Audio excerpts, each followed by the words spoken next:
السلام عليكم ورحمة الله وبركاته.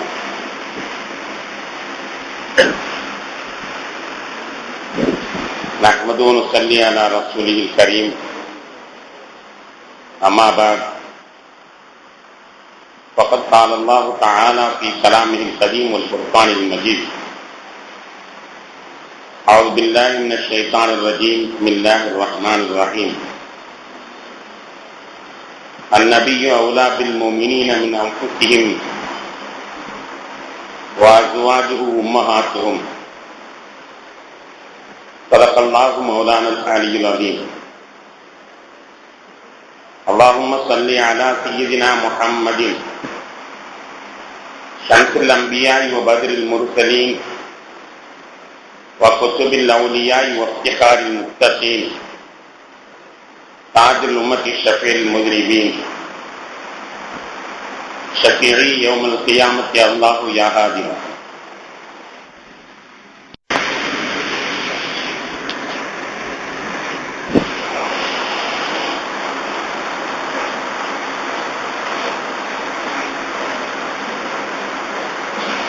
கணியத்திற்கும் மதிப்பிற்கும் மதித்தான பெரியோர்களே, சகோதரர்களே, அல்லாஹ்வின் பெயருள்ளால் 16ஆம் நாள் தராவி தொழுகை நிகழ்ச்சிகளுக்கு அமர்ந்திருக்கிறோம். சிறப்பான இந்த நாட்களில் அல்லாஹ் தன்னுடைய அடியார்களுக்கு வழங்குகின்ற அனைத்து நிர்பாக்கியங்களையும் நம் அனைவர்களுக்கும் தந்திருப்பவானாக. இன்றைய தினமும் தன்னுடைய அடியார்களுக்கு நரக விடுதலை வழங்குகிற அந்த எண்ணிக்கையில் நம்மையும் நம்முடைய சந்ததிகளையும் இணைத்து நரக விடுதலை வழங்கிய கொள்வானாக. கணியத்திற்குரியவர்களே, நபிகளாரை நாம் நேசிப்போம் என்ற தலைப்பிலே சில செய்திகளை நம்முடைய கவனத்திற்கு நாம் கொண்டு வருகிறோம். கண்மணி நாயகம் ஸல்லல்லாஹு அலைஹி வஸல்லம் அவர்கள் நமக்கு அல்லாஹ்வை காட்டி தந்தவர்கள், அல்லாஹ்வுடைய சட்டங்களை கற்றுத் தந்தவர்கள். எனவே அவர்கள் மீது நான் அன்பு கொள்வது மிக அவசியத்திலும் அவசியமாகும். பெருமானார் ஸல்லல்லாஹு அலைஹி வஸல்லம் அவர்கள் மீது அன்பு அதிகமாக ஆகும் பொழுதுதான் இஸ்லாத்தின் சட்டங்களை நாம் முறையாக செயல்படுத்த வேண்டும் என்ற ஆசை பறக்கும். சாதாரணமாக நாம் பார்க்கலாம், தாயின் மீது ஒருவனுக்கு பிரியமாக இருந்தால் தாயினுடைய கட்டளைகளை மதிப்பதில் அக்கறை எடுத்துக் கொள்வான். தாயின் மீது அவனுக்கு பிரியம் குறைந்திருக்குமானால் அவர்களுடைய கட்டளையை செயலாற்றுவதிலே தயக்கம் காட்டுவான். ஒரு சாதாரணமான தொழிலாளி நம் மீது பிரியம் இருந்தால் நம்மிடத்தில் கேட்காமலேயே நாம் சொல்லாத வேலையெல்லாம் அவன் பார்ப்பான். அவன் நம்மிடத்தில் பிரியமையாக இல்லையானால் சம்பளத்திற்கு எவ்வளவோ அதை மட்டும் சரியாக பார்த்துவிட்டு கணக்கு பார்ப்பதை நாம் காணுகிறோம். எனவே நபிகள் நாயகம் ஸல்லல்லாஹு அலைஹி வஸல்லம் அவர்கள் மீது பிரியத்தை நாம் அதிகமாக்க ஷரியத்தின் மீது நமக்கு பிரியம் ஏற்படும். ஷரியத்தின் மீது பிரியம் அதிகமாக அதனுடைய செயல்பாடுகளை எடுக்க நடந்து அல்லாஹ்வின் மீது நமக்கு பிரியம் அதிகமாக ஆகும். எவர்களிடத்தில் ரசூலுல்லாஹி ஸல்லல்லாஹு அலைஹி வஸல்லம் அவர்களை பெற்றுள்ள பிரியம் குறைந்து விடுகிறதோ அவர்கள் சுன்னத்தை பெரிதாக மதிக்க மாட்டார்கள். சுன்னத்தை பெரிதாக மதிக்காமல் பழகி பரதையும் பெரிதாக மதிக்காத ஒரு நிலை ஏற்பட்டு அது கடைசியில் எங்கேயோ கொண்டு போய் சேர்த்து விடும். அல்லாஹ் காப்பாற்றுவானாக. அருமை சஹாபாக்களுடைய வரலாற்றை நாம் எடுத்து பார்த்தோமே ஆனால் அவர்கள் பெருமானார் ஸல்லல்லாஹு அலைஹி வஸல்லம் அவர்கள் மீது மிக பிரியம் கொண்டவர்களாக இருந்தார்கள். 1,24,000 காவியங்கள் படைக்கலாம். அந்த அளவிற்கு ஒவ்வொருவரும் பெருமானார் ஸல்லல்லாஹு அலைஹி வஸல்லம் அவர்கள் மீது உயிராக இருந்தார்கள். அதன் காரணத்தினால் பெருமானார் ஸல்லல்லாஹு அலைஹி வஸல்லம் அவர்கள் சொன்ன சட்டங்கள் அனைத்தையுமே முழுமையாக வேறுபாடின்றி அவர்கள் செயல்படுத்தக்கூடியவர்களாக அமைந்திருந்தார்கள். நபிகள் நாயகம் ஸல்லல்லாஹு அலைஹி வஸல்லம் அவர்கள் மீது அந்த சஹாபாக்கள் எப்படி பிரியம் கொண்டிருக்கிறார்கள் என்பதை நாம் திரும்பவும் திரும்பவும் எண்ணி பார்க்க வேண்டும். அதுதான் நமக்கு பெருமானாரின் மீது அன்பை அதிகமாக ஆக்கும். நம்முடைய குழந்தைகளுக்கெல்லாம் ஹுப்புன் நபி, நபியின் மீது பிரியத்தை நாம் குழந்தைகளுக்கெல்லாம் கற்றுக் கொடுக்க வேண்டும். அவர்கள் பெருமானார் ஸல்லல்லாஹு அலைஹி வஸல்லம் அவர்கள் மீது அவர்களை மறியாமல் அன்பு பெற அளவிற்கு அருமை சஹாபாக்கள் எவ்வளவு அன்பு வைத்திருந்தார்கள் என்பதை சொல்வதை விட, கண்மணி நாயகம் ஸல்லல்லாஹு அலைஹி வஸல்லத்தை பார்க்காமலேயே சிலர் எவ்வளவு அன்பு வைத்திருந்தார்கள் என்பதை ஒரு சில சம்பவங்களை உங்களுடைய கவனத்தில் நான் கொண்டு வர ஆசைப்படுகிறேன். ஒரு பாதிரி, அவருக்கு நுஸ்தூர் என்று பெயர், யூத மதத்தை சார்ந்தவர், நுஸ்தூர் என்று பெயர். அவர் தௌராத் வேதத்திலே நபிகள் நாயகம் ஸல்லல்லாஹு அலைஹி வஸல்லம் அவர்கள் ஒரு குறிப்பிட்ட மரத்தின் மீது அமர்வார்கள் என்று ஒரு சமிக்கையை அவர் பார்த்தார். யமனுக்கும் சிரியாவுக்கும் இடையில் உள்ள ஒரு சாய்ந்த மரத்திலே அந்த நபி வந்து அமர்வார்கள் என்று அவருக்கு தெரிய வருகிறது. தெரிய வந்தவுடன் அந்த மரத்தை முதலிலே அவர் கண்டுபிடிக்கிறார். வேதத்தில் சொல்லப்பட்ட மரம், யமனுக்கும் சிரியாவுக்கும் மத்தியில் ஒரு சாய்ந்த மரம் என்றால் அதை கண்டுபிடிப்பது எவ்வளவு சிரமம் என்பதை நீங்கள் எண்ணி பார்க்க வேண்டும்.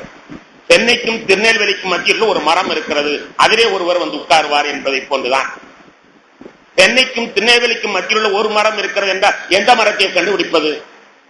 ஆனால் அவர் மிக கஷ்டப்பட்டு அந்த மரத்தை கண்டுபிடிக்கிறார். ஏன்?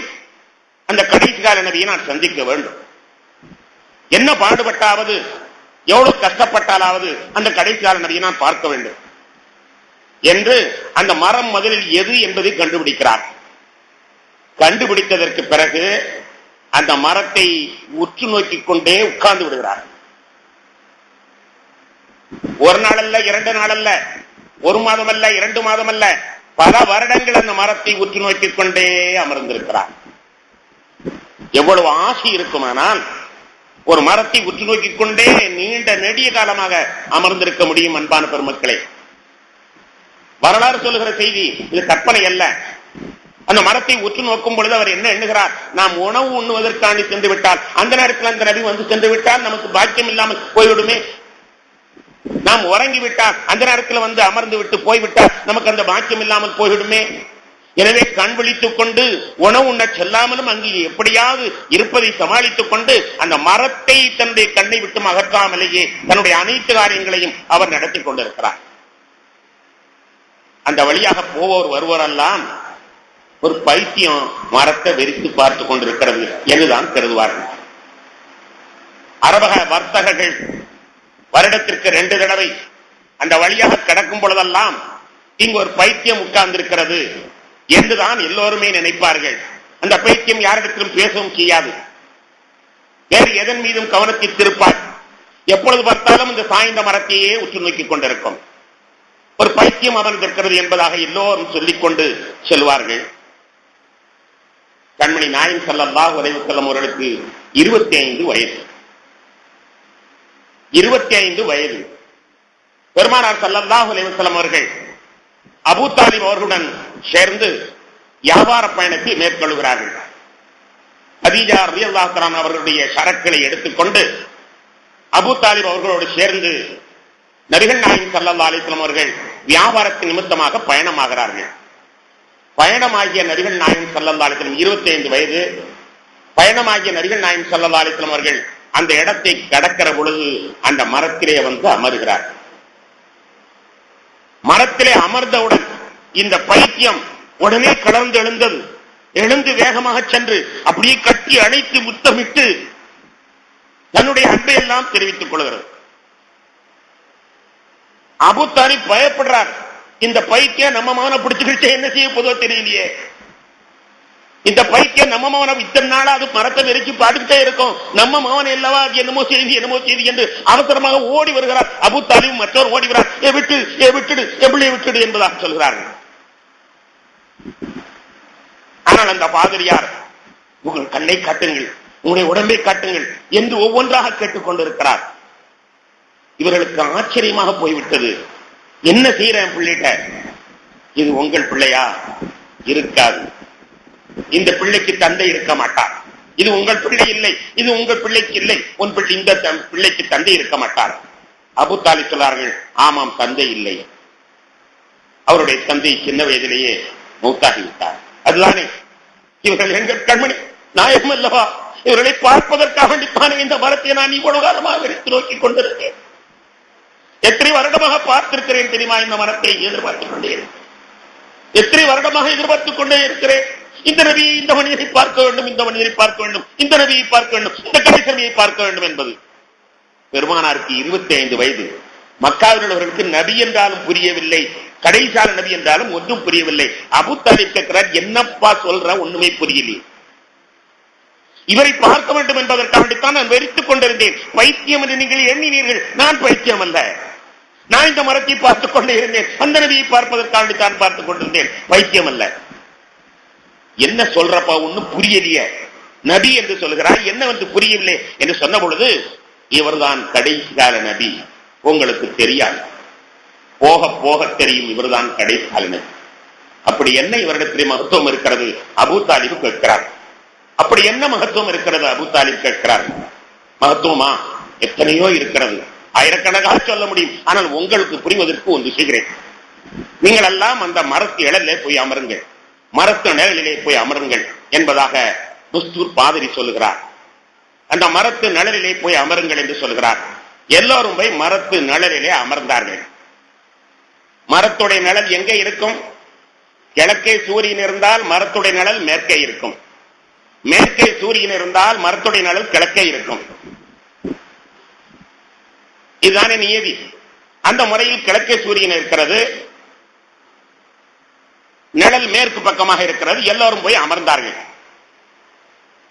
அமர்ந்தவுடன் நபிகள் நாயகம் ஸல்லல்லாஹு அலைஹி வஸல்லம் அவர் பிடித்து வந்து எதிர்பக்கத்திலே உட்கார வைக்கிறார். எதிர்பக்கத்தில் உட்கார வைத்தவுடன் அந்த மரத்துடைய நிழல் அப்படியே திரும்பி நபிகள் நாயகம் ஸல்லல்லாஹு அலைஹி வஸல்லத்திற்கு நிழல் ஊட்டுகிறார். சூரியனுக்கு எதிர் திசையில் இருக்கக்கூடிய நிழல் பெருமானார் ஸல்லல்லாஹு அலைஹி வஸல்லம் இங்கே வந்தார்கள் என்றவுடன் அப்படியே தலைகளாக திரும்பி அவர்களுக்கு நிழல் ஊட்டுகிறது. பார்த்தீர்களா இவருடைய மகத்துவத்தை? அபூ தாலிப் அப்பொழுதுதான் தன்னுடைய மகனுடைய மகிமையை புரிந்து கொண்டார் என்பதை வரலாற்றிலே பார்க்கிறோம். கண்ணியத்திற்குரியவர்களே, ரசூலுல்லாஹ் மேல நம்ம பிரியம் வச்சிருக்கிறோம். நம்ம என்ன பிரியம் வைத்திருக்கிறோம்? என்ன பிரியம் வைத்திருக்கிறோம்? பாருங்கள், ஒரு மனிதன் அந்த கடைசி நபியை சந்திக்க வேண்டும் என்பதற்காக வேண்டி முதலில் அந்த மரத்தை அவன் கண்டுபிடித்ததே ஒரு பெரிய அதிசயம். சென்னைக்கும் திருநெல்வேலிக்கும் மத்தியிலே உள்ள பகுதியிலே ஒரு மரம் என்றால் எப்படி கண்டுபிடிக்க முடியும்? ஆனால் ஆராய்ச்சியிலே கண்டுபிடிச்சு அதிலேயே தருகள் என்பதை கண்டுபிடித்து விட்டார். கண்டுபிடித்தது பெரிய அதிசயம் அல்ல, அதை நோக்கி பல வருடங்களாக அமர்ந்திருக்கிறார். எங்கள் கண்மணி நாயகம் ஸல்லல்லாஹு அலைஹி வஸல்லம் அவர்கள் மீது எவ்வளவு உயிர் இருக்குமானால் இப்படி அவர் காத்து கடந்திருப்பார். இவ்வளவுக்கும் பெருமானார் நபியாக ஆகவில்லை, ஆனாலும் கூட அந்த கடைசியால நபி ஆகாவிட்டால் பரவாயில்லை, அந்த மனிதரை, அந்த புனித ஆத்மாவை நான் என் கண்ணால் பார்க்க வேண்டும். பார்க்காமல் நான் மூத்தாய்விடக் கூடாது, பார்க்காமல் நான் மூத்தாய்விடக் கூடாது என்பதற்காக வேண்டித்தானே ஒரு பைத்தியம் போன்று அவர் நடித்துக் கொண்டு அந்த மரத்தை வெறித்து உலகாலும் நோக்கி கொண்டிருந்தார். கடைசியில் அவருக்கு கண்மணி நாயகம் ஸல்லல்லாஹு அலைஹி வஸல்லம் பார்க்கிற பாக்கியமும் கிடைத்ததாக வரலாற்றிலே நாம் பார்க்கிறோம். நாமெல்லாம் பெருமானாரின் மீது என்ன அன்பு வைத்திருக்கிறோம்? பெருமானாரை பற்றி நாம் என்ன புரிந்து வைத்திருக்கிறோம்? நபிகள் நாயகம் ஸல்லல்லாஹு அலைஹி வஸல்லம் அவர்களுக்கு மரங்கள் நிழல் ஊட்டும் அல்ல, மேகங்களும் நிழல் ஊட்டும் என்பதை எல்லாம் வரலாற்றிலே பார்க்கிறோமே. நபித்துவம் அடைந்ததற்கு பிறகு அல்ல, நபித்துவம் அடைவதற்கு முன்னாலேயே அவர்களுடைய அடையாளங்களில் ஒன்றாக அது அமைந்திருக்கிறது என்பதை வரலாற்றில் எத்தனையோ உதாரணத்தின் மூலமாக சொல்ல முடியும். அதைத்தான் அல்லாஹ் சொல்வான், வகானு மின் கப்லு யஸ்தஃபிஹூன அலல் லதீன கஃபரு. 2:89 வசனத்திலே சொல்வான், வகானு மின் கப்லு யஸ்தஃபிஹூன அலல் லதீன கஃபரு. இந்த நபி பிறப்பதற்கு முன்னால், இந்த நபி நபியாக வருவதற்கு முன்னால் அந்த யூதர்கள் எல்லாம் அந்த கடைசியான நபியின் பொருட்டால் எங்களுக்கு இறைவா வெற்றியை தருவாயாக என்பதாக துஆ செய்து கொண்டிருந்தார்கள் என்ற தகவலை குர்ஆனிலே சொல்கிறான். நபி நபியாக ஆகுவதற்கு முன்னால், நபி பிறப்பதற்கு முன்னால் அந்த நபியின் பொருட்டால் எங்களுடைய காரியத்தை இலகுவாக்கித்தா, அந்த நபியின் பொருட்டால் எங்களுக்கு எதிர்களிடத்தில் வெற்றியைத்தா என்று கேட்பவர்களாக இருந்தார்கள் என்று 2:89 வசனத்திலே முன்னால் நடந்த நிகழ்ச்சி அல்லாஹ் சொல்கிறான். நபியாக ஆனதற்கு பின் அல்ல, நபி பிறந்ததற்கு பின் அல்ல, அவர் பிறக்கப் போவதற்கு முன்னாலே வமின் கபலு வகானு மின் கபலு, இவருக்கு முன்னாலேயே அவர்கள் காபிரானவர்களை விட காபிரானவர்களுக்கு எதிர்ப்பாக வெற்றி தேடிக் கொண்டிருந்தார். கண்மணி நாயகம் ஸல்லல்லாஹு அலைஹி வஸல்லம் அவர்கள் பிறப்பதற்கு முன்னாலேயே அனுபவித்த பெருமக்கள், அவர்கள் நபியாக ஆகுவதற்கு முன்னாலே அனுபவித்த பெருமக்கள். அவர்களுடைய அன்போடு நாம் எண்ணி பார்க்கிற பொழுது நாம் என்ன அன்பு வைத்திருக்கிறோம் அன்பான பெருமக்களை. இன்னொருவரை பற்றி சொல்ல வேண்டும். மதீனாவிலே ஒரு யூதனுடைய தோப்பு, மதீனாவிலே ஒரு யூதனுடைய தோப்பு. அந்த தோப்பிலே ஒரு வயதான மனிதர் வேலை பார்க்கிறார். பேரித்த மரங்களை பறித்து போடுகிற வேலை, பேரித்த மரத்திற்கு களை எடுக்கிற வேலை, இந்த வேலையை செய்கிறார். ஒரு நாள் யதார்த்தமாக அவர் மரத்தின் உச்சியிலே நின்று கொண்டிருக்கிறார். மரத்தின் உச்சியிலே நின்று கொண்டிருக்கிறார். 125 வயது வயோதிகர். தன்னுடைய நிலைமை அவனிடத்திலே வேலை பார்க்க வேண்டும் என்பது, எனவே அவர் மேலே வேலை பார்த்துக் கொண்டிருக்கிறார்.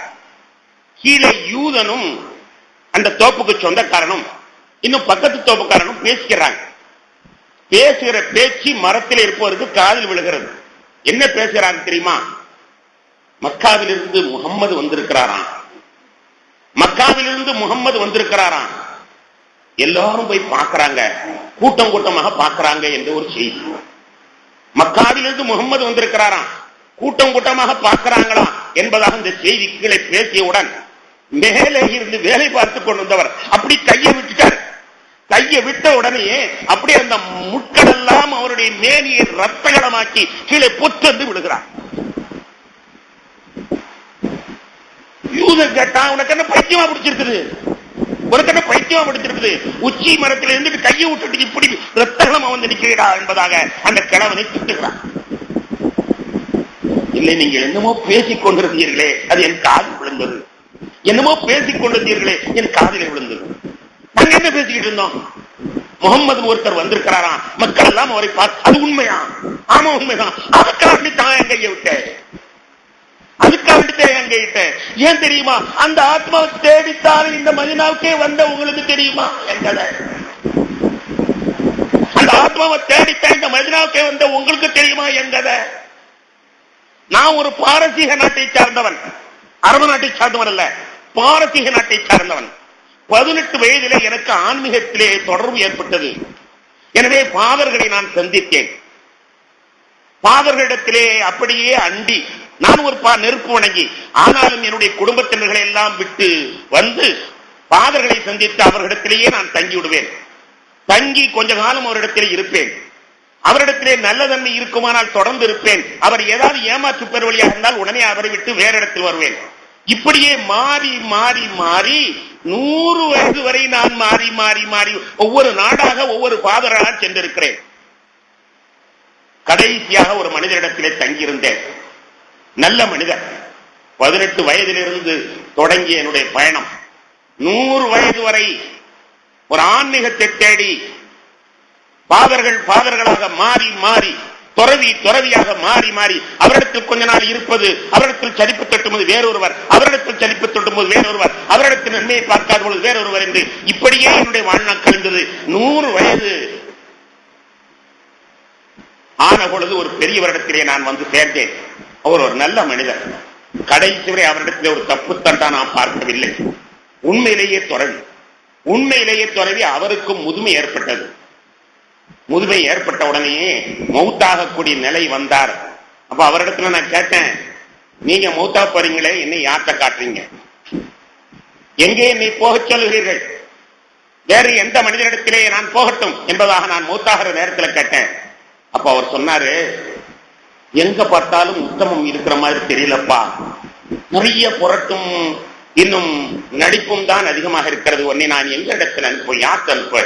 சரி, ஒன்னு நான் அனுப்புறேன். ஒரு ஊர், 2 மலைகளுக்கு மத்தியில பேரித்த மரம், 2 மலைகளுக்கு மத்தியில பேரித்த மரம் இருக்கிற ஒரு ஊர். அந்த ஊருக்கு கடைசியார நபி வருவார். நீ அவற்றை போ, அவர் தான் உனக்கு பிடிச்சார். 2 மலைகளுக்கு மத்தியில் பேரித்த மரம். அவரிடம் அங்கே ஒரு நபி வருவார், அவற்றை நிற்போ. சரி, அவருக்கு ஏதாவது அடையாளம் சொல்லுங்களேன், நான் அவரை பிடிப்பதற்கு. அதான் சொல்லிட்டேன், 2 மலைகளுக்கு மத்தியில பேரிச்ச மரம். அவரை பற்றி அடையாளம் சொல்லுங்கள்.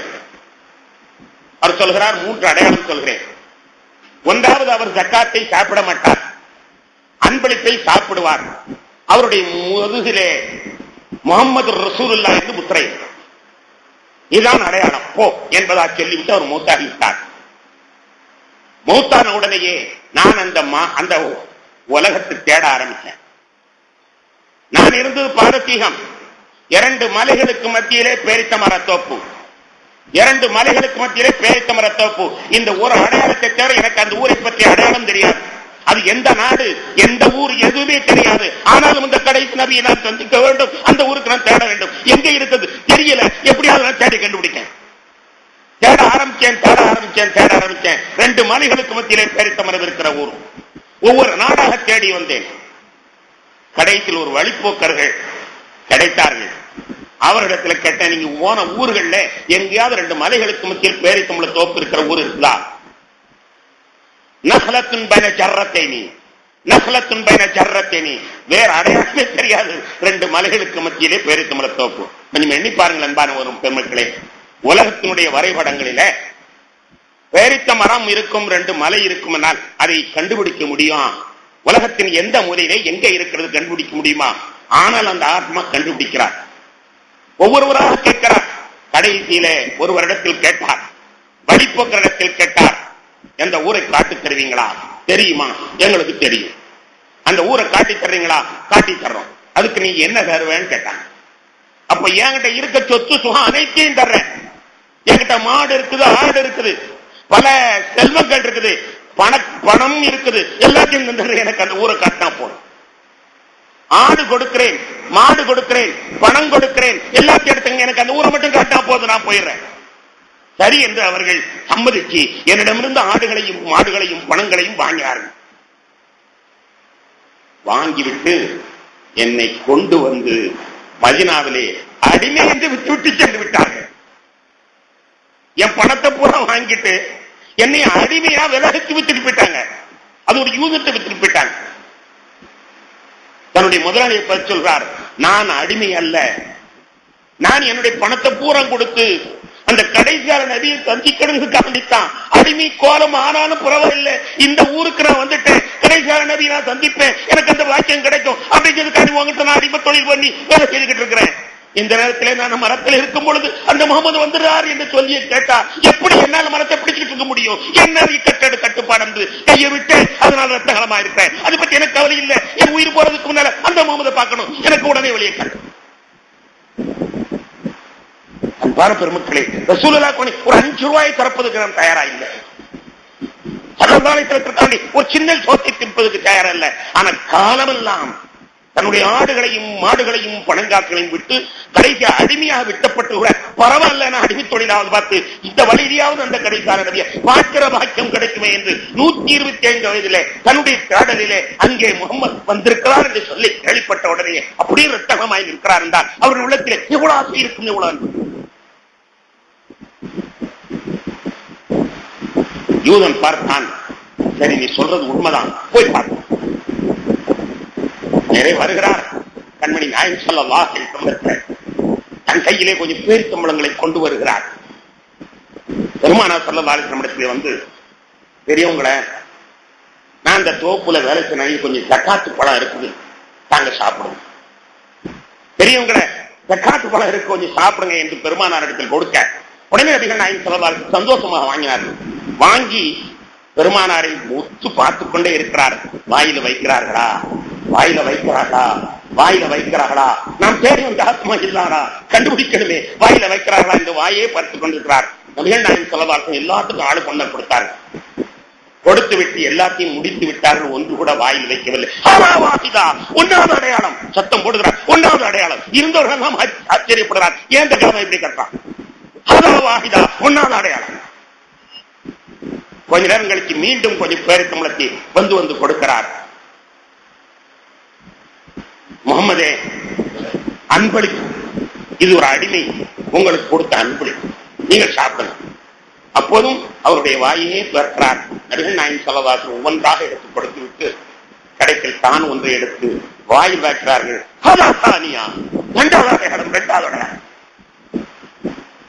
இரண்டாவது அடையாளம் தெரிந்து விட்டது. அவருக்கு மூன்றாவது அடையாளத்தை பார்க்க வேண்டும் என்ற ஆசை நெருங்கி வந்தார். தூரத்தில் இருந்தவர் நெருங்கி வந்தார். நெருங்கி வந்து பெருமானார் ஸல்லல்லாஹு அலைஹி வஸல்லம் உத்து உத்து பார்த்தார். நபிகள் நாயகம் ஸல்லல்லாஹு அலைஹி வஸல்லம் சொன்னார்கள், மூன்றாவது அடையாளத்தைத்தானே பார்க்க வேண்டும், இதோ பார். மூன்றாவது அடையாளத்தைத்தானே பார்க்க வேண்டும், இதே பார் என்பதாக கண்மணி நாயகம் ஸல்லல்லாஹு அலைஹி வஸல்லம் முதலில் திறந்து காட்டுகிறார்கள். அந்த முத்தை முகத்தை பார்த்தவர் அப்படியே தன்னுடைய ஆசை நிறைவேறிவிட்டது. இனிமேல் செத்தாலும் பரவாயில்லை என்று கட்டி அணைத்து ஒரு வரலாம். கதையல்ல, உண்மையான காரியம்.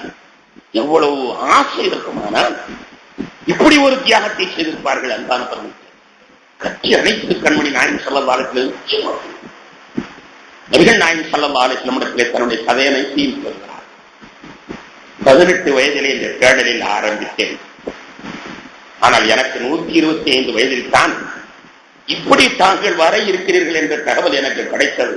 அதிலிருந்து ஒவ்வொரு நாளும் ஒவ்வொரு தினமும் ஒவ்வொரு பொழுதும் உங்களை சந்தித்து விட மாட்டேன், சந்தித்து விட மாட்டேன் எதிர்பார்த்திருக்கிறேன். பாருங்கள், உடம்பெல்லாம் இரத்த காயம், உடம்பெல்லாம் இரத்த காயம். நான் மரத்தில் இருக்கும் பொழுது வேற கேட்ட உடனேயே என்னால் கையை பிடித்துக் கொண்டு இருக்க முடியும். அஷ்ஹது அல்லா இலாஹ இல்லல்லாஹ் அஷ்ஹது அன்ன முஹம்மது ரசூலுல்லாஹ் என்று கலிமாவை சொல்லி இஸ்லாத்தை ஏற்றுக்கொள்கிறார். நபிகள் நாயகம் ஸல்லல்லாஹு அலைஹி வஸல்லம் இஸ்லாம் வான மண்டலத்தில் நட்சத்திர கூட்டத்தில் இருந்தாலும் இந்த சல்மான் தேடி கண்டுபிடித்துள்ளார். இஸ்லாம் வான மண்டலத்திலே நட்சத்திர கூட்டத்தில் இருந்தாலும் இந்த சல்மான் கண்டுபிடித்து விடுவார். ஒரே ஒரு அடையாளத்தை வைத்துக் கொண்டு வேறொன்றும் தெரியாது. 2 மலைக்கு மத்தியிலே பேரித்த மரம், 2 மலைக்கு மத்தியிலே பேரித்த மரம். இந்த ஒரு அடையாளத்தை வைத்து கண்டுபிடித்து விட்டார் என்று பெருமானார் அழகாக சொன்னார்கள். இந்த பாரசீக நாட்டுக்காரர்கள் இஸ்லாம் வான மண்டலத்தில் நட்சத்திர கூட்டத்தில் இருந்தால் கூட தேடி கொண்டு சொன்னார்கள். சல்மானும் மின்னா ஒமின் அஹ்லில் பைத், சல்மானும் மின்னா ஒமின் அஹ்லில் பைத். சல்மான் எங்களை சார்ந்தவர், எங்க குடும்பத்தில் ஒரு நபர். பெருமானார் ஸல்லல்லாஹு அலைஹி வஸல்லம் அவர்கள் சல்மானுக்கு மட்டும் எப்பொழுது வேண்டாலும் அவருடைய துணைவியர்கள் இருக்கிற இடத்திற்கு திரையில்லாமல் உள்ளே சென்று விட்டு வரலாம் என்று அனுமதி கொடுக்கிற அளவிற்கு பெருமானார் சொன்னார்கள், சல்மானும் மின்னா மின் அஹ்லில் பைத், என் குடும்பத்தை சார்ந்தவர்கள். பெருமானாரும் அவரை நேசிக்க தலைப்பட்ட வரலாற்றை பார்க்கிறோம். சொன்னார்கள், அந்த யூதன் மெதுவாக சொல்லி எப்படியாவது உரிமை வாங்கி வந்து நம்ம கூடவே சேர்ந்துக்கலாம். யூதன் இடத்தில் போனார்கள். நான் அடிமை அல்ல, அடிமை அல்ல. அந்த தேடலிலே என்னுடைய சொத்தையெல்லாம் இழந்தேன். கடைசியில் ஏமாத்து பசங்க என்னை அடிமை விட்டு போயிட்டாங்க. சரி, நீங்க பணம் காடு கொடுத்து வாங்கிருக்கீங்க, அதனால என்னை நீங்க விட்டுருங்க, நான் முகமதோட போய் சேர்ந்துடுறேன், என்னுடைய ஆசையோட போய் சேர்ந்துடுறேன். நான் அவர்களை பார்த்துட்டே இருக்கணும், அவர்களை பார்த்துட்டே இருக்கணும். அதுக்காக தான் அவ்வளவு பிரியா தியாகம். யூதர் சொன்னார், இனிமேல் நம்மகிட்ட இருந்தாலும் இந்த ஆடு வேலை பார்க்க மாட்டான், இனிமேல் நம்மகிட்ட இருந்தாலும் வேலை பார்க்க மாட்டான் என்று தெரிந்து கொண்டு, சரி உன்னை நான் விட்டுறேன், 300 பேருக்கு மரங்கள் நடுகின்ற பூமி எனக்கு தர வேண்டும், 40 ஊக்கியா தங்கம் தர வேண்டும். 300 பேருக்கு மரங்கள் நடுகின்ற பூமியும் 40 ஊக்கியா தங்கமும் தந்தால் உன்னை விட்டு விடுகிறேன். இவர் கையிலே பரம பைசா கிடையாது. வந்து செய்தியை சொன்னார் நபிகள் நாயகம் ஸல்லல்லாஹு அலைஹி வஸல்லம். உடனே நபிகள் நாயகம் ஸல்லல்லாஹு அலைஹி வஸல்லம் சுற்றி இருக்கிற நண்பர்களை சொன்னார்கள், உங்க தோப்புல இருந்து எவ்வளவு முடியுமோ அதை கொடுங்க. ஒருத்தர் சொன்னார், 10 பேரித்தம்பளம் அளவு உள்ள மடத்தை நான் தருகிறேன். ஏக்கர் கணக்கெல்லாம் அப்பொழுது கிடையாது. அதனால் சொல்றார், 10 மரம் நடுகிறாரதை நான் தருகிறேன் என்றார் ஒருவர். இன்னொருவர் 20 மரம் நடுகிறதை தருகிறேன் என்றார். இப்படியாக ஆளு கொஞ்சமா கொடுத்து கடைசியில் 30 மரம் நடுகிற அளவிற்கு பூமி சேர்ந்து விட்டது. அதை நபிகள் நாயகம் ஸல்லல்லாஹு அலைஹி வஸல்லம் கொடுத்து விடுதலை வாங்குங்கள் சொன்னார்கள். அடுத்து 40 ஊக்கியா தங்கம் வேணுமே. பேசிக்கொண்டே இருக்கும் பொழுது எங்கிருந்தோ ஒருவர் வந்தார். யார சொல்லலாம், என் தோப்பிலே புதையல் கிடைத்தது, இதோ இந்த நகை கிடைத்தது என்று வந்து கொடுத்தார். நபிகள் நாயகம் ஸல்லல்லாஹு அலைஹி வஸல்லம் சல்மான் இடத்துல கொடுத்து இதை கொடுத்து நிறுத்தி கொடுத்து விட்டு வாருங்கள் என்று சொன்னார்கள். நகையை பார்த்தோன்னா சல்மான் பார்த்து சிரிக்கிறார்கள். யார சொல்லா, 40 ஊக்கியாச்சு இருக்கிறான், இது எங்க அந்த அளவு இடம் இருக்கா, இது ஒரு சின்ன நகை, இது எப்படி இடம் இருக்கும்? நபிகள் நாயகம் ஸல்லல்லாஹு அலைஹி வஸல்லம் வாங்கி தன்னுடைய அதரங்களால் முத்தமிட்டார். முத்தமிட்டு இப்பொழுது நிறுத்து பாருங்கள் என்கிறார்கள். நிறுத்து பார்த்தால் 40 ஊக்கியாவாக அது மாறி இருக்கிறது.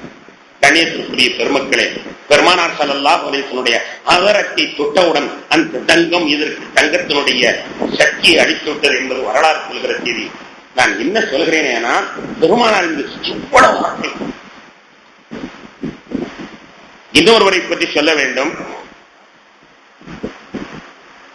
யூத குடியிருப்பை சார்ந்த ஒரு பெண், யூத குடியிருப்பை சார்ந்த ஒரு பெண், சஃபியா பின்த் ஹுயை என்ற அந்த பெண்.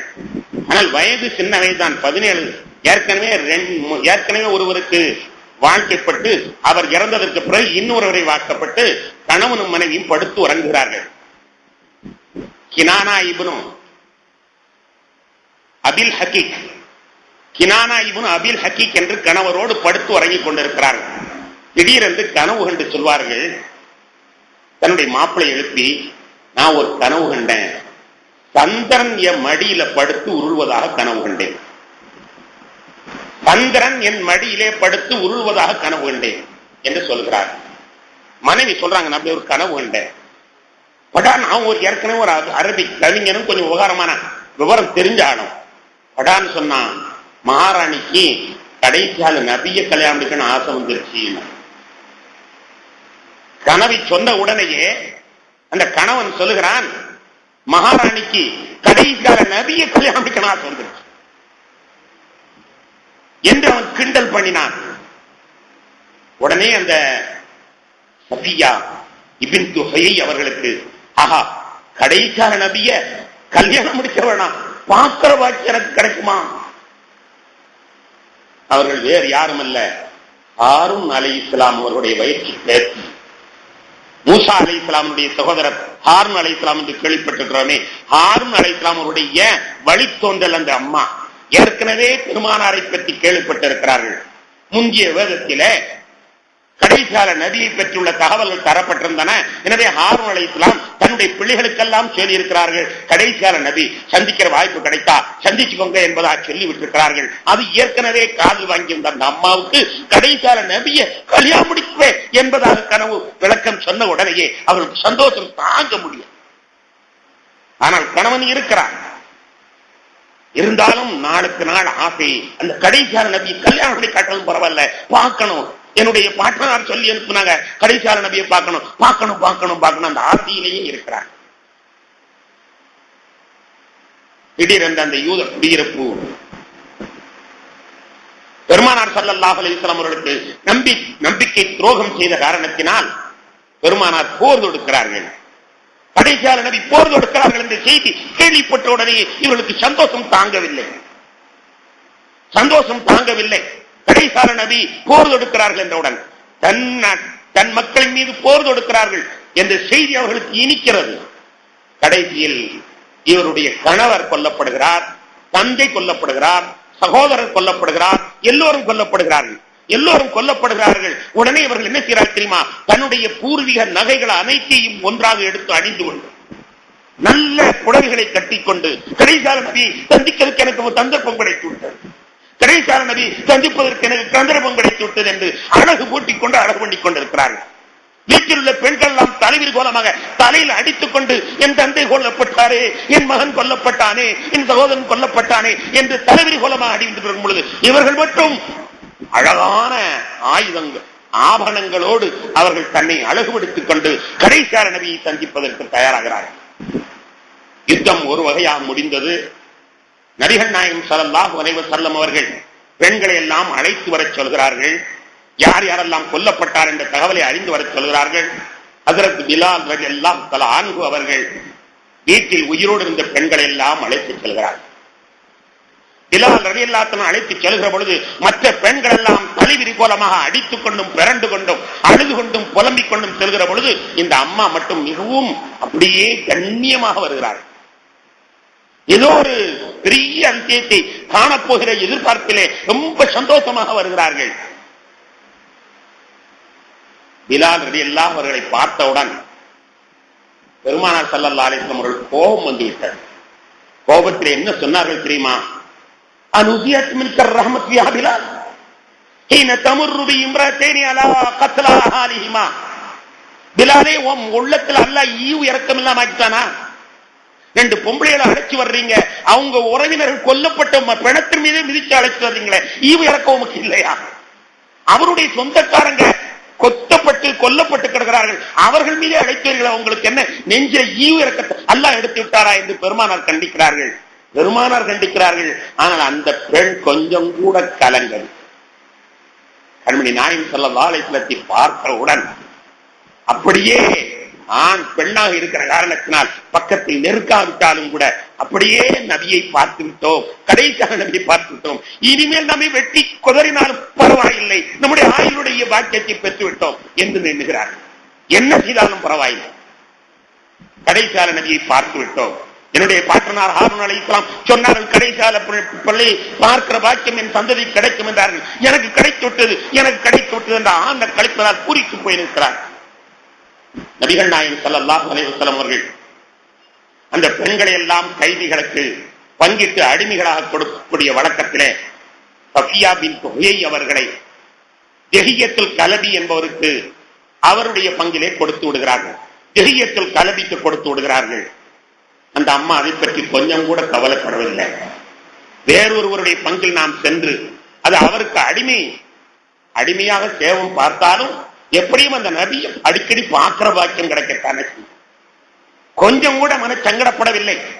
வேறொருவருக்கு பெருமானார் ஸல்லல்லாஹு அலைஹி வஸல்லம் அவர்கள் பங்காக ஒதுக்கிறார்கள். ஒதுக்கிய பொழுது சந்தோஷமாக இருக்கிறார்கள்.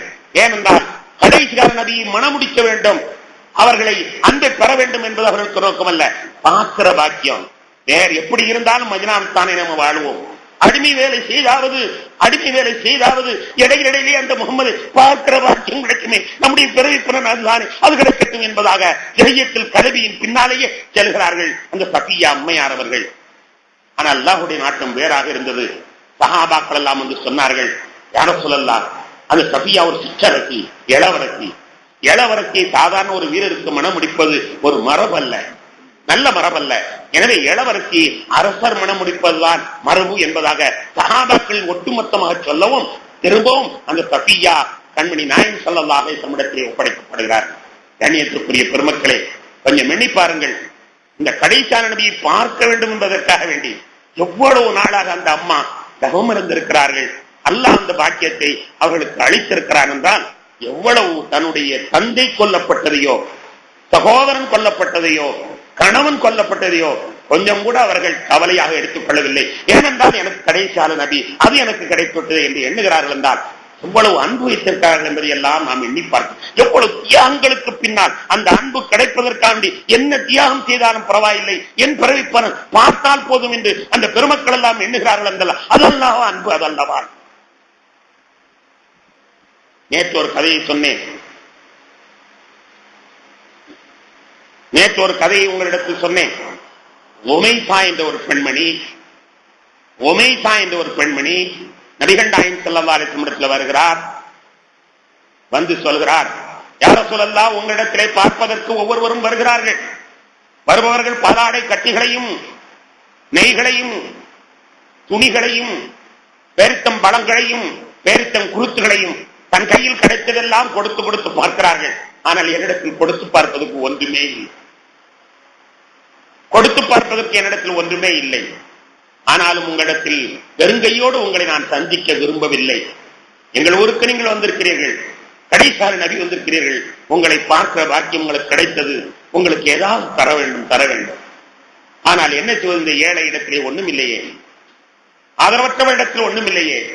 எனவே இந்த சிறுவனை நீங்கள் வைத்துக் கொள்ளுங்கள், இந்த சிறுவனை என்னுடைய அன்பளிப்பாக ஏற்றுக்கொள்ளுங்கள், மறுத்து விடாதீர்கள், உங்களிடத்தில் வைத்துக் கொள்ளுங்கள் என்று ஹஜ்ரத் அனஸ் ரலியல்லாஹு பெருமானார் ஸல்லல்லாஹு அலைஹி வஸல்லம் நம்முடைய கரத்திலே ஒப்படைத்தார்கள் என்று ஒரு வரலாற்றை எண்ணி பார்க்கிறோம். தன் பிள்ளையை கொண்டு ஒப்படைத்த காட்சி, அது தகப்பும் கூட ஒப்படைச்சிருவான், ஆனா தாய் ஒப்படைப்பாளா?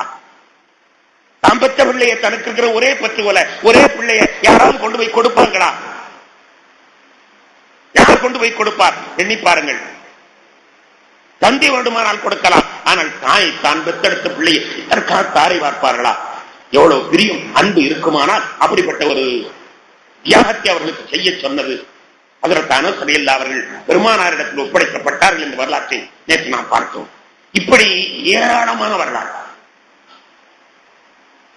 அந்த வரலாறுகளோடு ஒப்பிட்டு விட்டு நோக்கிற பொழுது நம்முடைய கையாளாக தன்மை நான் விளங்கும். கண்ணியத்திற்குரியவர்களே, உஹது யுத்தகலம் இடையிலே ஒரு வதந்தி வந்து பரவிவிட்டது. நபிகள் நாயகம் ஸல்லல்லாஹு அலைஹி வஸல்லம் கொல்லப்பட்டு விட்டார்கள். பெருமானார் ஸல்லல்லாஹு அலைஹி வஸல்லம் கொல்லப்பட்டதாக ஒரு வதந்தி. அது வதந்தி காட்டு தீ போன்று பரவ ஆரம்பித்து விட்டது. எனவே ராணுவமே சலசலத்து போய்விட்டது. செய்வது அறியாமல் எல்லாம் கையை பிசைந்து கொண்டு நிற்கிறார்கள். ஒரு கட்டத்திலே அனஸ் இப்னு நதுர் என்ற ஒரு சஹாபி அங்கிருந்து வருகிறார். ஹஜ்ரத் உமர் ரலியல்லாஹு அவர்கள், தல்ஹா இப்னு உபைதுல்லாஹ் ரலியல்லாஹு அவர்கள் மற்றும் நண்பர்கள் எல்லாம் நிற்கிறார்கள். செய்வதறியாமல் நின்று கொண்டிருக்கிறார்கள். வந்தவர் கேட்டார், ஏன் நிக்கிறீங்க? ரசூலுல்லாஹ் கொல்லப்பட்டதாக தகவல் வந்தது, என்ன செய்வது என்று தெரியாமல் நாங்கள் விழிபிதுங்கி நிற்கிறோம். யார் சொல்கிறார்? உமர் ரலியல்லாஹு அன்ஹு சொல்கிறார். பெருமானார் ஸல்லல்லாஹு அலைஹி வஸல்லம் அவர்கள் கொல்லப்பட்டதாக தகவல் வந்து விட்டது, என்ன செய்வது என்று தெரியாமல் நாங்கள் இருக்கிறோம். உடனே அவர் சொன்னார், பெருமானார் ஸல்லல்லாஹு அலைஹி வஸல்லம் வஃபாத்தாகிவிட்டார்கள், அதற்கு பிறகு உலகத்தில் நீங்கள் இருந்து என்ன செய்ய போகிறீர்கள்? பெருமானார் வஃபாத்தான பிறகு நீங்கள் இருந்து என்ன செய்ய போகிறீர்கள்? எனவே உயிர் போறது வரைக்கும் போராடி நீங்கள் செத்து மடியுங்கள், வாருங்களின் பின்னால் என்று வேகமாக சென்று முடிந்த அளவுக்கு வெட்டி மூத்தாகிவிட்டார். வரலாறு சொல்லுகிற செய்தி. உமர் ரலியல்லாஹு மற்றவர்களிடம் திகைத்து போய்விட்டார்கள். சொன்னதோடு நிற்கவில்லை, பெருமானார் இறந்த பிறகு நமக்கு என்ன வாழ்க்கை, ஸல்லல்லாஹு அலைஹி வஸல்லம் உலகத்திற்கு பிரிந்தது பிறகு நமக்கு என்ன வாழ்க்கை என்று சொல்லி நாம் வாழ்க்கை முடித்துக் கொள்ள வேண்டும், முடிந்த அளவுக்கு வெட்டுங்கள் என்று சொல்லிக்கொண்டே போய் அப்படியே ஷஹீதாகிவிட்ட அந்த சஹாபி எண்ணி பார்க்கிறோம். பெருமானார் உயிரோடு இருக்கிறார் என்ற தகவல் அவருக்கு இன்னும் கிடைக்கவில்லை. அவர் உலகத்திலிருந்து பிரிந்து வைத்தார். இறந்ததாக சொல்லப்பட்ட அந்த செய்தியை நம்பி தன்னுடைய உயிரையே கொடுத்த அந்த சஹாபாக்களை எண்ணி பார்க்கிறோம். நாமெல்லாம் என்ன வாழ்கிறோம், என்ன ரசூலுல்லாஹ் மீது அன்பு வைக்கிறோம். அப்துல்லாஹ் இப்னு ஸைத் ரலியல்லாஹு அன்ஹு சஹாபி தோட்டத்திலே வேலை பார்த்துக் கொண்டிருக்கிறார்கள். நபிகள் நாயகம் ஸல்லல்லாஹு அலைஹி வஸல்லம் அவர்கள் வஃபாத்தாகி விட்டார்கள் என்ற செய்தி காற்றிலே யாரோ பேச அவருடைய காதிலே விழுகிறது. அப்துல்லாஹ் இப்னு ஸைத் ரலியல்லாஹு அன்ஹு அவர்கள் தோட்டத்தில் வேலை பார்த்துக் கொண்டிருக்கிறார்கள். பெருமானார் ஸல்லல்லாஹு அலைஹி வஸல்லம் வஃபாத்தாகி விட்டார்கள் என்பதாக அந்த செய்தி உலா வருகிறது. உடனே என்ன செய்தார்கள் தெரியுமா? அப்படியே 2 கைகளையும் பெரு விரல்களையும் தன்னுடைய கண் வெளியிலே கொடுத்து தோண்டி வெளியில் எடுத்து எறிந்து விடுகிறார்கள். எங்கள் கண்மணியை பார்த்த கண்கள் இனிமேல் அடுத்த பொருளை பார்க்க வேண்டாம். அந்த கண்மணியை பார்க்க முடியாத உலகத்தில் இந்த பொருள் கண்ணை எதையும் பார்க்க வேண்டாம், வேண்டாம் எனக்கு கண் என்று பிடிக்கி தோண்டி வெளியில் எறிந்து விட்ட வரலாற்றையும் நாம் அருமை நாயகம் ஸல்லல்லாஹு அலைஹி வஸல்லம் அவர்கள் மீது அவ்வளவு அன்பு வைத்திருக்கிறார்கள். எத்தனை தியாகங்கள்! கண்ணியத்திற்குரிய பெருமக்களே, பெருமானாரின் மீது இந்த அன்புகளை எல்லாம் நாம் ஒட்டுமொத்தமாக கண் முன்னால் கொண்டு வந்து அவர்கள் மீது நாம் அன்பு செலுத்த கடமைப்பட்டிருக்கிறோம். அது எப்படி என்பதைத்தான் ஆரம்பத்தில் வசனத்திலே சொல்வான், அந்நபியு அவுலா பில் முஃமினீன, உங்கள் உயிரை விடவும் அவர்களை நேசிக்க வேண்டும். அவர்கள் நேசித்தார்கள். என் உயிர் பெரிதல்ல, பெருமானார் இறந்தவர் எனக்கு என்ன உயிர், பெருமானார் பிறந்த பிறகு எனக்கு என்ன கண் பார்வை, இந்த பெருமானார் எனக்கு வாக்கு கிடைத்து விட்டார், அதுவே என்னுடைய பாக்கியம் என்று பலகாலம் தேடி அடைந்த அந்த பெருமக்கள் எல்லாம் எண்ணி பார்க்கிற பொழுது அவர்கள் தான் அந்த வசனத்திற்கு இலக்கணத்திற்கு சரியாக பொருள் செய்தவர்கள், பொருள் கொண்டவர்களாக கருதுகிறோம். நாம் பெருமானாரை உயிரை விட நேசிக்க வேண்டாம், நம்முடைய உயிரை விட நேசிக்க வேண்டாம். நம்முடைய மகனை விட நேசிக்கிறோமா? நம்முடைய மனைவியை விட நேசிக்கிறோமா? நம்முடைய பணங்காசுகளை விட நேசிக்கிறோமா? கண்ணியத்திற்குரிய பெருமக்களே, திருக்குர்ஆன் சொல்கிற அந்த செய்தி அது அந்த கால சஹாபாக்களுக்கு மட்டும் உள்ள செய்தி அல்ல. உலகம் உள்ளளவும் எத்தனை மூமின்கள் பெறுகிறார்களோ அத்தனை பேர்களுக்கும் ஒட்டுமொத்தமாகத்தான் குர்ஆனிலே அல்லாஹ் சொல்லி இருக்கிறான், அந்நபியு அவுலா பில் முஃமினீன, உயிரை விட அவர்களை நேசிக்க வேண்டும் என்று சொல்லி காட்டுகிறான். எனவே நாம் ஒவ்வொருவருமே இன்னும் கொஞ்சம் பெருமானாரை அதிகமாக ஆழமாக நேசிப்பதற்கு நாம் முயற்சிப்போமாக. நம்முடைய பிள்ளைகளை எல்லாம் பெருமானார் ஸல்லல்லாஹு அலைஹி வஸல்லம் அவர்கள் மீது அன்பு செலுத்தக்கூடியவர்களாக ஆக்குவதற்கு நாம் முயற்சிப்போமாக. அல்லாஹ் அருள்வாளிப்பானாக. கண்மணி நாயகம் ஸல்லல்லாஹு அலைஹி வஸல்லம் அவருடைய அன்பை மிகவும் அதிகமாக பெற்றவர்களாக, அதன் மூலமாக மறு உலகத்திலே அவருடைய ரிவாவுல் ஹம்த் என்னும் கொடியின் கீழால் ஊர்வலமாக செல்கிற பாக்கியத்தையும், அவருடைய ஹவுதுல் கௌசர் என்னும் தடாகத்திலே நிறுத்தும் பாக்கியத்தையும், அவருடைய சிபாரிசின் பேரிலே சொர்க்கத்துக்கு செல்கிற அந்த அற்புதமான பாக்கியத்தையும் அல்லாஹ் நம் அனைவர்களுக்கும் தந்தருள் புரிவானாக. வாஹிரு தஅவானா அல்ஹம்துலில்லாஹி ரப்பில் ஆலமீன்.